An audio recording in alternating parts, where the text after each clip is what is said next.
सभी पत्रकार साथियों को मेरा नमस्कार। मैं कांग्रेस परिवार की तरफ से आपका धन्यवाद भी करती हूं कि आप समय निकालकर पत्रकार साथी यहां पर आए हैं।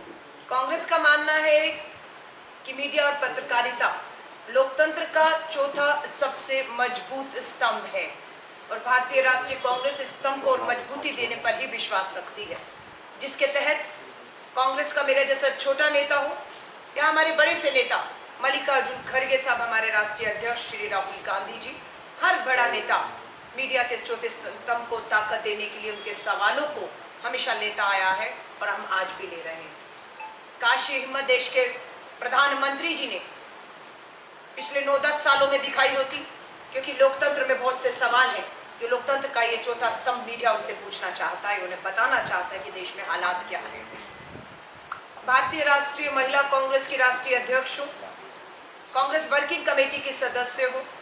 10 जनवरी को मैंने शपथ ली, अपना कार्यभार संभाला और पिछले मात्र 60 दिनों के भीतर मैं 22 राज्यों के दौरों करके आई हूँ और 30 शहरों से मैं गुजरी हूँ।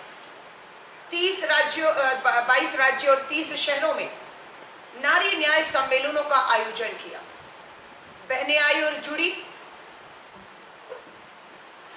जो बातें आई सामने वो वही है जो भारत जोड़ो यात्रा जब दक्षिण से उत्तर तक की शुरू हुई 4000 किलोमीटर की राहुल गांधी जी की, और उसके बाद अब दूसरी यात्रा जो 6713 किलोमीटर का सफर जो मणिपुर से शुरू किया, आज गुजरात से महाराष्ट्र प्रवेश कर रही है।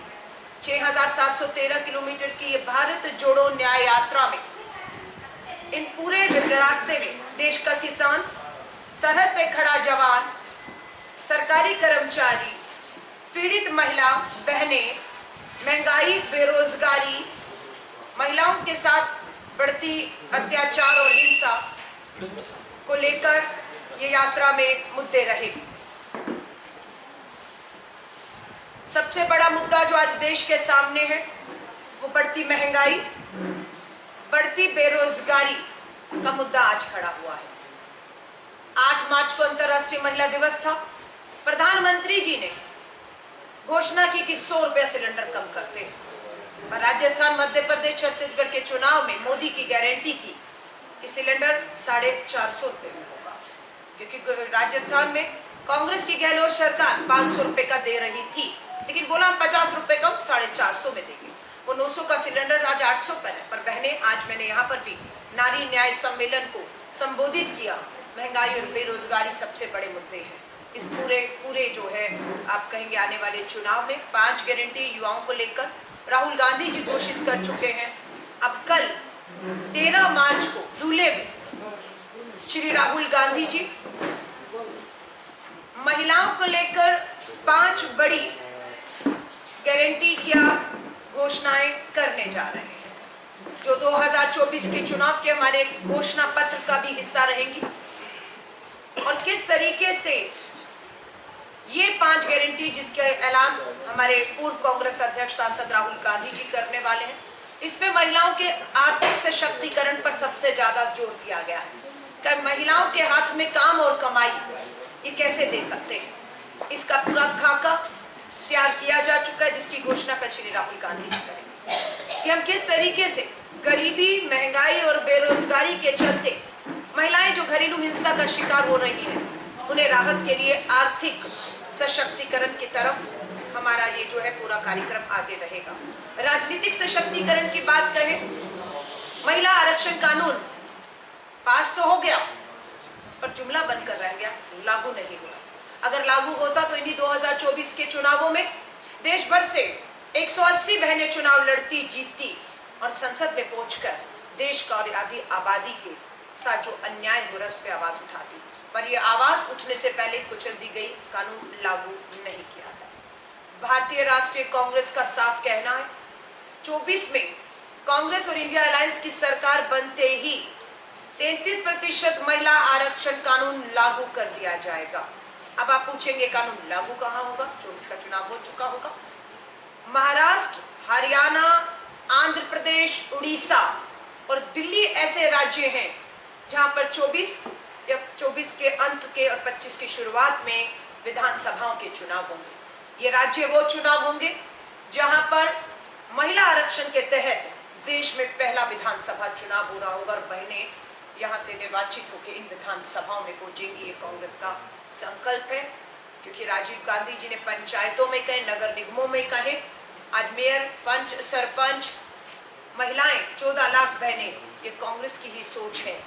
महिला को सुरक्षा देने के लिए घरेलू हिंसा कानून हो, दहेज हत्याएं हो, कन्या भ्रूण हत्याएं हो, इन सब से राहत देने के लिए अगर सख्त से सख्त कानून, और निर्भया के दौरान भी सुरक्षा के लिए अगर कानून और फंड बनाने की, निर्भया फंड की बात की तो कांग्रेस ने की थी।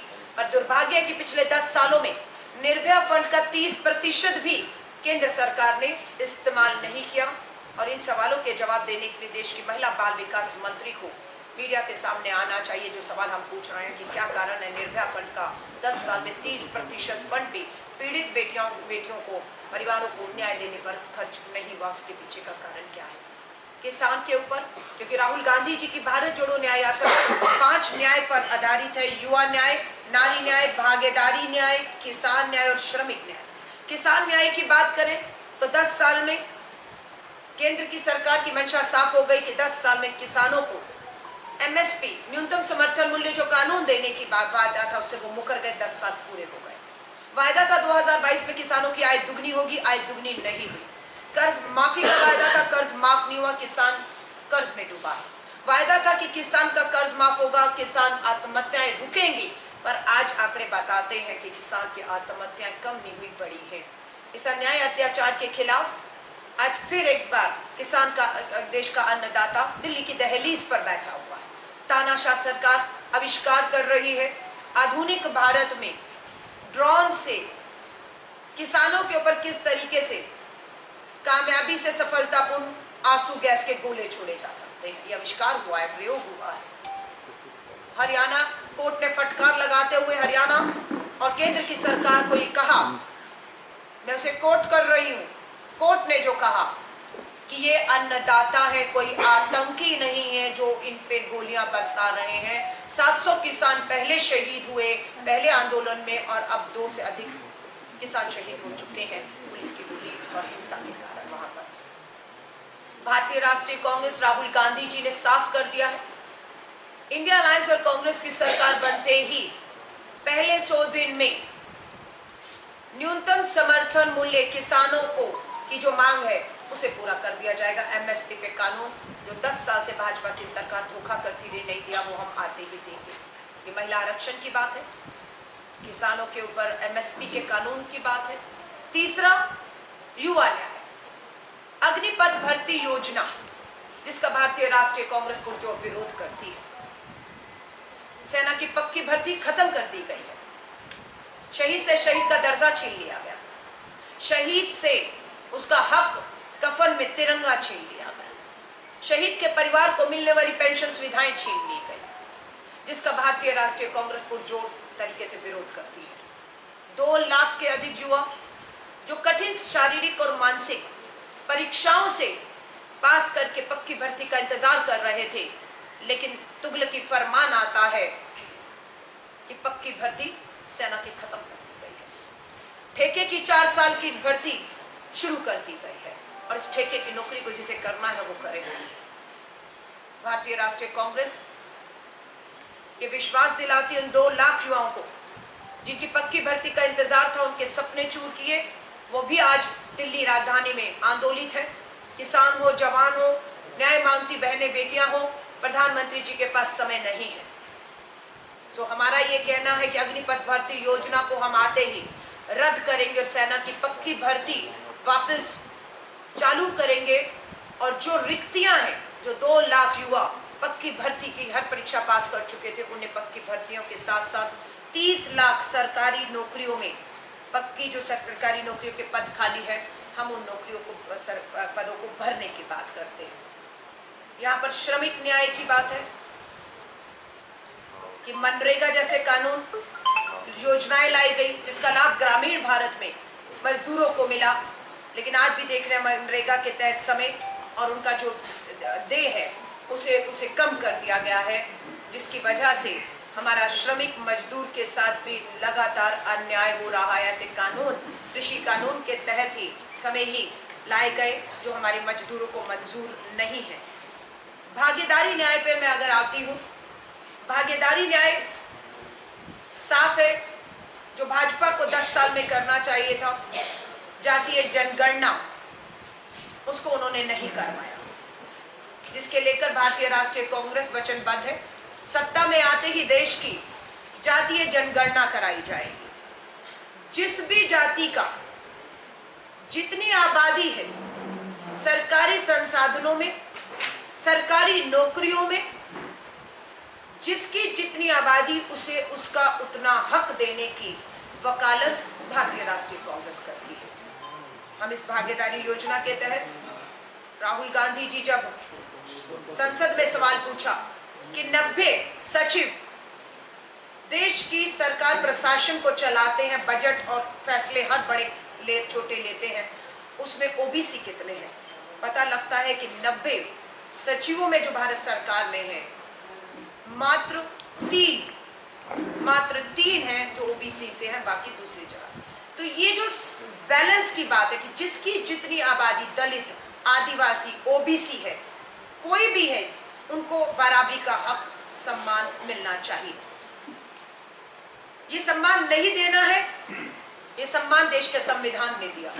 देश के संविधान ने बराबरी की, समानता की, हक अधिकार की बात की। उसने महिला पुरुष में संविधान में बाबा साहब भीमराव अंबेडकर जी, स्वतंत्रता सेनानी द्वारा लिखे गए इस संविधान में सबके बराबरी के हक और अधिकारों की बात की गई है।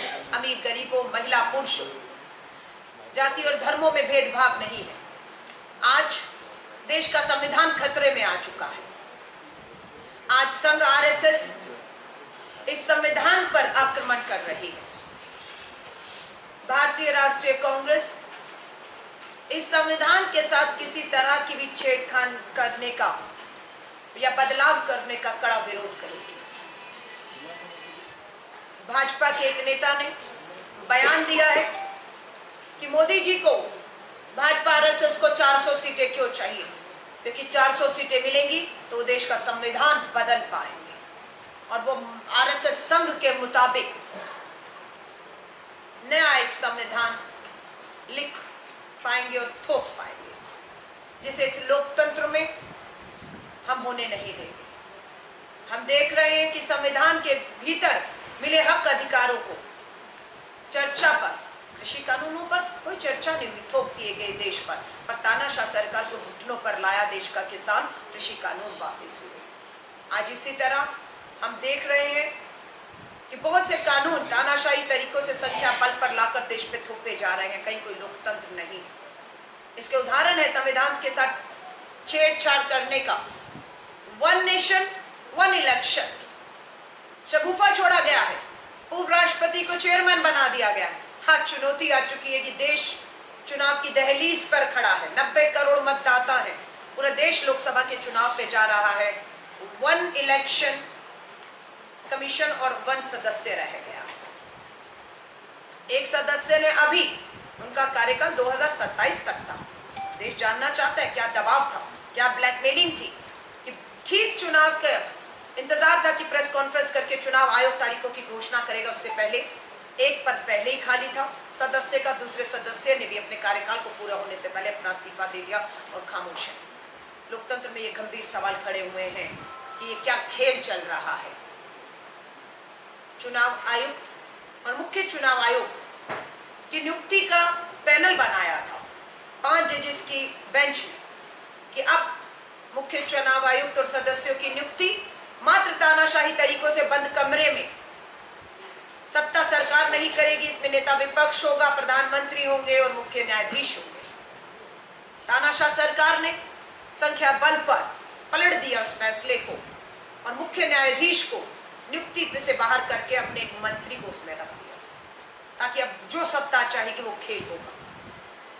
उसके बावजूद भी चुनाव आयोग के सदस्य इस्तीफा दिए। इलेक्टोरल बॉन्ड को लेकर सुप्रीम कोर्ट का फिर हम धन्यवाद करते हैं कि इस लोकतंत्र को जो तार तार करके हत्या की कोशिश एक के बाद एक हो रही है, संवैधानिक संस्थाओं में, चाहे चुनाव आयोग हो, चाहे सीबीआई हो, चाहे ईडी हो, चाहे इनकम टैक्स हो, ठीक चुनाव से पहले जिस तरीके से इनका दुरुपयोग और बढ़ गया है। ऐसा नहीं कि 10 साल में नहीं हो रहा था, 10 साल में हो रहा था, लेकिन और बढ़ गया क्योंकि सामने चुनौती देता हुआ देश का अन्नदाता, किसान, युवा आदि आबादी, महिलाएं जो त्रस्त है वो खड़ी हैं।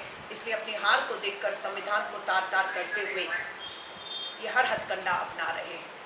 सुप्रीम कोर्ट के आदेश आया एसबीआई को कि 6 तारीख तक, मार्च तक उन्हें किसने किसको कितना चंदा दिया, बदले में सत्ता ने, सरकारों ने चंदा लेने वालों को क्या लाभ दिया, उस सब चीजों का खुलासा होना था। लेकिन एसबीआई केंद्र सरकार के दबाव में 30 जून का समय मांग रही थी, सारा चुनाव खत्म हो जाता। यही कहा गया था, प्रधानमंत्री जी याद दिला रहे हैं,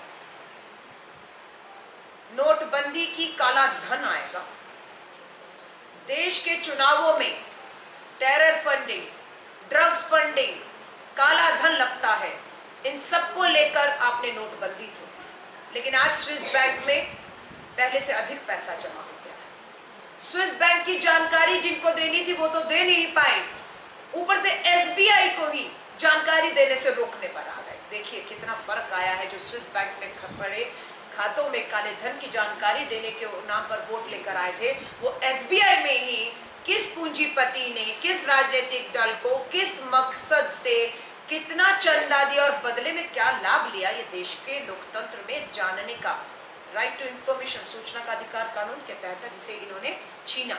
सुप्रीम कोर्ट का फैसला आ चुका है, स्वागत है, इंतजार है, हर एक की नजर है।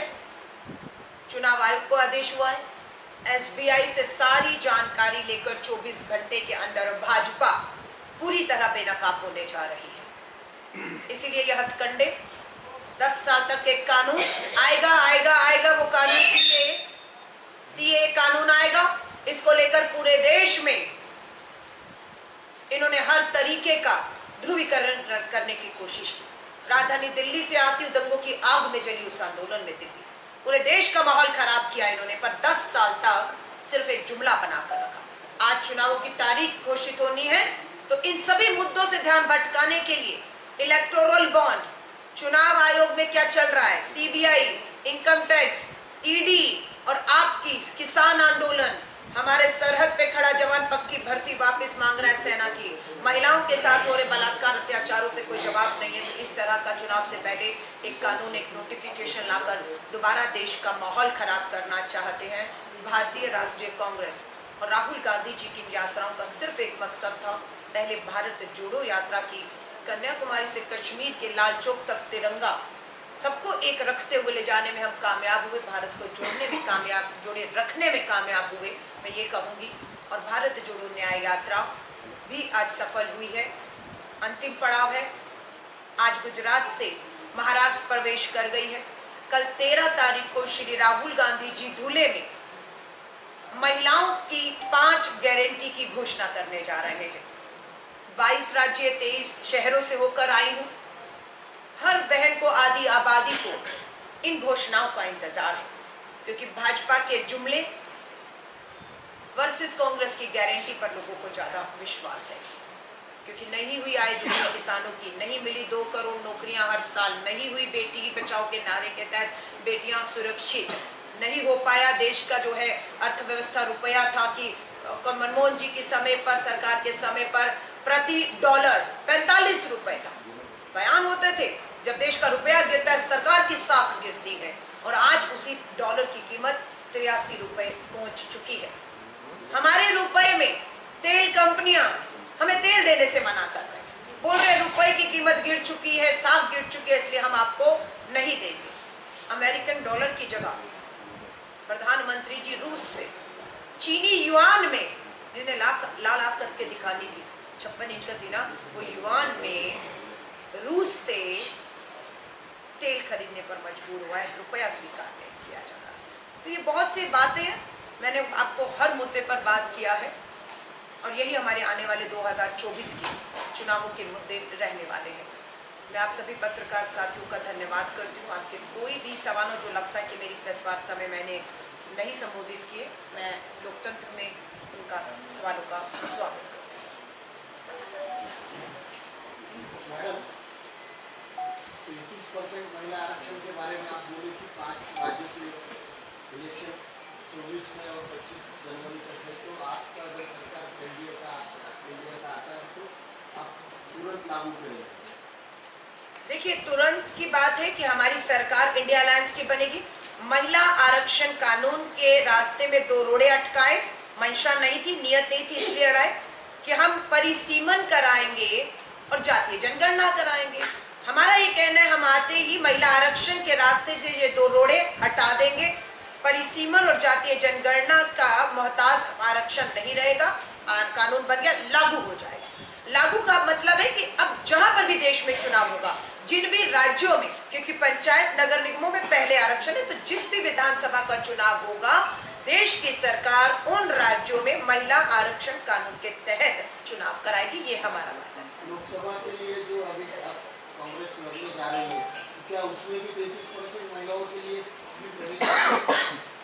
मैं महिला कांग्रेस की राष्ट्रीय अध्यक्ष हूँ और इस बात को सुनकर आपको खुशी होगी जब राहुल गांधी जी ने कहा कि महिला आरक्षण में ओबीसी बहनों का भी हक देने की बात की, पर मोदी जी ने उसे स्वीकार नहीं किया।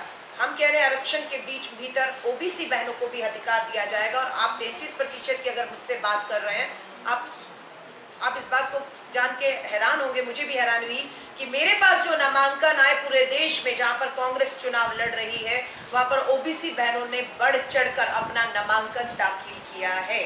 और मुझे पूरी उम्मीद है, आप 33% की बात कर रहे हैं, आजादी के 75 सालों में भारतीय राष्ट्रीय कांग्रेस इकलौती पार्टी है जिसने पार्टी के भीतर ही सबसे पहले महिला आरक्षण लागू किया। कहां? उत्तर प्रदेश में प्रियंका गांधी जी महिला महासचिव प्रभारी ने 40% बहनों को पार्टी के भीतर आरक्षण देकर चुनाव में 150 बहनों को उत्तर प्रदेश में उतारा, इस उम्मीद के साथ कि हमारे विरोधी भी इन सीटों पर अब महिलाओं को उतारने पर मजबूर होंगे और जीत हार महिलाओं की होगी, महिला पहुंचेगी। पर दुर्भाग्य है, ब्रजभूषण शरण, कुलदीप सिंह सेंगर, राम दुलारे जैसे बलात्कार, नाबालिग बेटी के बलात्कार के दोषी उम्र कैद की सजाएं काट रहे हैं, उन्हें टिकट दी गई जिन्होंने हमारी बहनों के भी सत्ता, धन, बल और चरित्र हनन करने में कोई कसर नहीं छोड़ी थी। पर बहादुर बहनें मैदान छोड़ा नहीं, मैदान में डटी रही। 150 बहनें जो विधानसभा लड़ी है, वो अब लोकसभा की भी टिकट मांग रही हैं। हमारी 2 बैठकें सीईसी की मीटिंग हुई है, एक मीटिंग पहले हुई है, एक मीटिंग कल हुई है, तीसरी मीटिंग दिल्ली में चुनावों की जो टिकटों का फैसला है 15 को है। मुझे पूरी उम्मीद है पूरे देश में हमारा इंडिया अलायंस के साथ जो गठबंधन है, उसके अलावा हम जिन 200-250 सीटों से अधिक पे लड़ रहे हैं, उसमें महिलाओं को हम अधिक प्रतिनिधित्व देंगे, ये मुझे पूरी उम्मीद है। और मैं एज अ राष्ट्रीय अध्यक्ष भी अपने हाई कमान से इसको लेकर जो है बातचीत कर रही हूँ। देखिए, महाराष्ट्र में 48 है और आप अगर कहेंगे तो उसका आधा कर लीजिए, हमारा हक आधी आबादी का उस पर बनता है। 33% आरक्षण अगर मोदी जी ने, भाजपा ने कर दिया होता तो मांगना भी नहीं पड़ता। दुर्भाग्य कि मांगना पड़ रहा है, लगना पड़ रहा है, और हमारा हक है, हम मांग रहे हैं, हम लड़ रहे हैं। जो सीटें अब कांग्रेस लड़ेगी, जिन सीटों पर कांग्रेस, उसमें 20 तय हुई है, तो हमारी 20 सीटें हैं। और मैं, अगर आप मुझसे पूछेंगे तो 20 की 20 सीटों पर महिला उम्मीदवार ने मुझे बायोडाटा दिया है। मैंने हमारे रमेश चनितला जी हमारे यहाँ पर महासचिव प्रभारी हैं, नाना पटोले जी प्रदेश अध्यक्ष हैं, सीएलपी हमारे लीडर हैं, और स्क्रीनिंग चेयरमैन, सबको जो है उनके बायोडाटा सौंप दिए गए हैं। उम्मीद है आधी आबादी का मतलब 10 सीटों पर हमारा हक है, पर मुझे लगता है 5 महिलाएं मजबूती से उतरेंगी, ये मेरा विश्वास है आप सबका।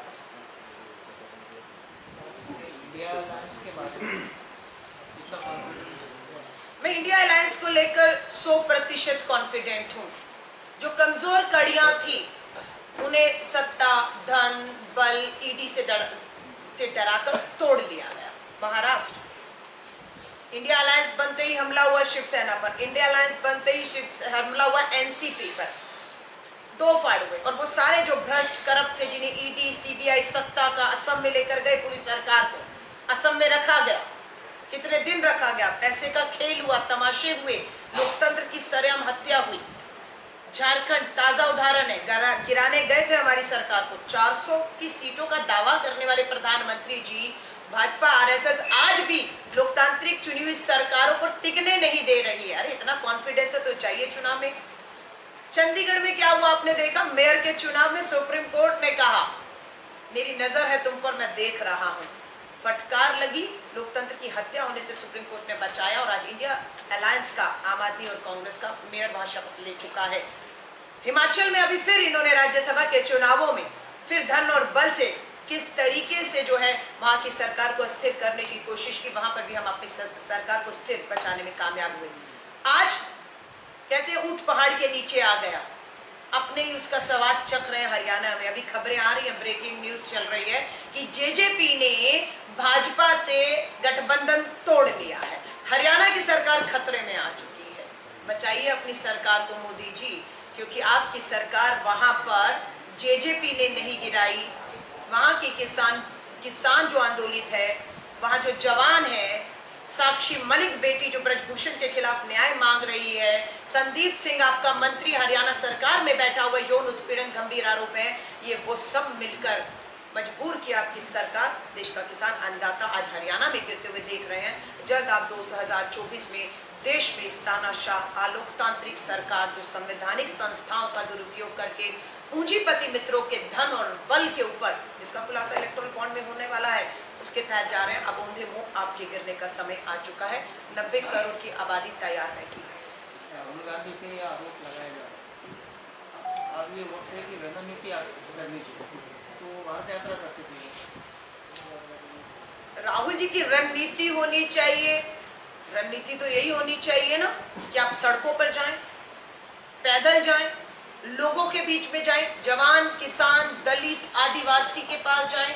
वही तो कर रहे हैं राहुल गांधी जी। प्रधानमंत्री जी क्या कर रहे हैं? कभी शेर के साथ फोटो, कभी हाथी की सवारी, और कभी यहाँ और कभी वो क्या कर रहे हैं, समुद्र के किनारे फोटो। ये काम है प्रदेश के प्रधानमंत्री का, 140 करोड़ की आबादी का। राहुल गांधी जी जो कर रहे हैं वो प्रधानमंत्री जी को भी सीखना चाहिए। 10,000 किलोमीटर से अधिक की यात्रा दक्षिण से उत्तर, पूर्व से पश्चिम की करके लगातार लोगों के बीच में है, लोगों की बात सुन रहे हैं और उन्हीं को ताकत देने का काम कर रहे हैं। असली काम नेता का जो है इस देश में, अगर कोई आज जमीन पर उतरकर कर रहा है, देश को जोड़ने का, उनके मुद्दे जो हाशिए पे चले गए उन्हें केंद्र में लाकर सरकार को कटघरे में खड़े करने का अगर कोई काम आज एक अकेला नेता देश भर में कर रहा है, उनका नाम है श्री राहुल गांधी और हमें गर्व है। मैडम, मोदी सरकार ने कल ये कानून देश भर में लागू किया, क्या लगता है आपको कि चुनाव को सामने, लोकसभा चुनाव? मैंने उसका जवाब आपको दे दिया है कि मुद्दा इलेक्ट्रल बॉन्ड पर बेनकाब होने जा रही है। काला धन, पूंजीपति मित्रों का धन, क्या लाभ सरकार से लिया। चुनाव आयोग के 2 सदस्य खाली पड़े हुए हैं। आपका जिस तरह से लोकतंत्र की हत्या की जा रही है, कांग्रेस के हमारे अकाउंट सीज कर दिए जाते हैं। चुनाव आयोग, आप सोचिए, लोकतंत्र के आप चौथे स्तंभ है। ऐसा कभी इतिहास में हुआ हो तो बताइए वो दिन कि मुख्य चुनाव आयुक्त और 2 सदस्यों से इंडिया अलायंस और कांग्रेस पिछले 6 महीने से लिखित में समय मांग रहा है मिलने का। चुनाव की दहलीज पे खड़े हैं, लोगों के बहुत से सवाल हैं, ईवीएम हो या और चीजों को लेकर। हम चुनाव आयोग से लोकतंत्र में समय मांगते हैं। क्या मजबूरी, क्या लालच, क्या दबाव है चुनाव आयोग इस लोकतंत्र में मुख्य विपक्षी दलों को मिलने का समय नहीं देते हैं? तो ये सब बौखलाहट है, ये सब डर है, जिसकी वजह से ये जो आप बात कर रहे हैं, सीए नियत होती तो 10 साल पहले लेकर आते, लागू करते। आज 20 लाख लोग देश की नागरिकता छोड़ चुके हैं पिछले 10 साल में, और आप नागरिकता देने की बात कर रहे हैं। अरे नागरिकता छोड़ रहे हैं लोग, क्यों? क्योंकि महंगाई, बेरोजगारी, काम धंधे माहौल नहीं है। व्यापारी बढ़ते जीएसटी के दरों से परेशान है। चंद मुट्ठी भर आप पूंजीपति मित्रों को लेकर अपनी वाहवाही कराएंगे। आप सोचेंगे हर विज्ञापन पर आप छपे हुए दिखेंगे, हाँ, तो उससे आप चुनाव जीत जाएंगे। तो जो 10 साल पहले माहौल था या 5 साल पहले माहौल था, वो माहौल इनको स्वीकारना होगा, आज नहीं है।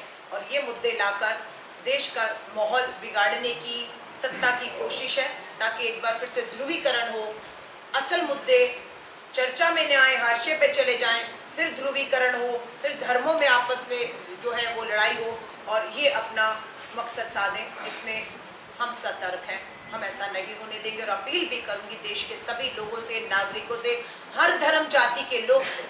ये 2-3 महीने हम सब के लिए, इस देश के लिए बहुत चुनौतीपूर्ण है। सत्ता में बैठे लोग हर तरीके का खेल खेलने का जो है, संविधान तक को तार तार करने की जो है, खिलवाड़ करने की कोशिश है।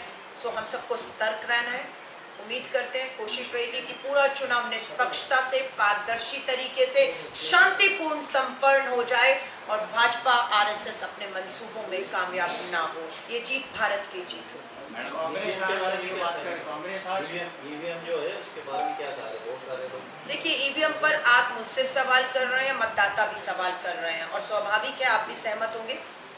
लोकतंत्र में ईवीएम पर जो भी सवाल उठ रहा है, लोकतंत्र में उसका जवाब जरूर मिलना चाहिए, चाहे जो भी जवाब है। लेकिन जब चुनाव आयोग मिलने का ही समय नहीं देगा तो जवाब किनसे मांगेंगे? वीवीपैट की गिनती की हम बात कर रहे हैं, हम नहीं कह रहे आप ईवीएम का इस्तेमाल। अब हम समय बहुत कम रह गया, चुनाव की घोषणा होगी और 90 करोड़ से अधिक लोग मतदाता वोट करेंगे और ईवीएम से करेंगे। बट हमारी ये मांग है, जो वीवीपैट है उसकी गिनती आप 5% कर रहे हैं, हम 50% और सुप्रीम कोर्ट यहाँ तक है कि अगर नौबत आई तो 100% वीवीपैट की मशीन से गिनती जो है वो होनी चाहिए। अगर ऐसा हो गया तो भाजपा 400 का दावा करने वाली 40 तक सिमटेगी, ये हमारा पूरा विश्वास है।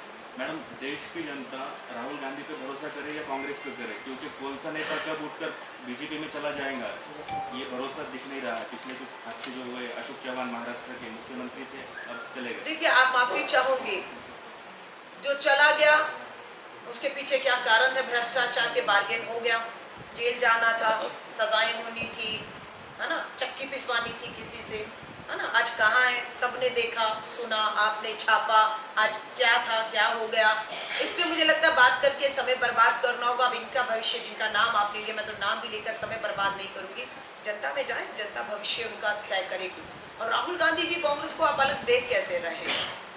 राहुल गांधी ही कांग्रेस है, कांग्रेस ही राहुल गांधी, सोनिया गांधी, गांधी पर, क्योंकि खून शामिल है। किसने कुर्बानियां दी?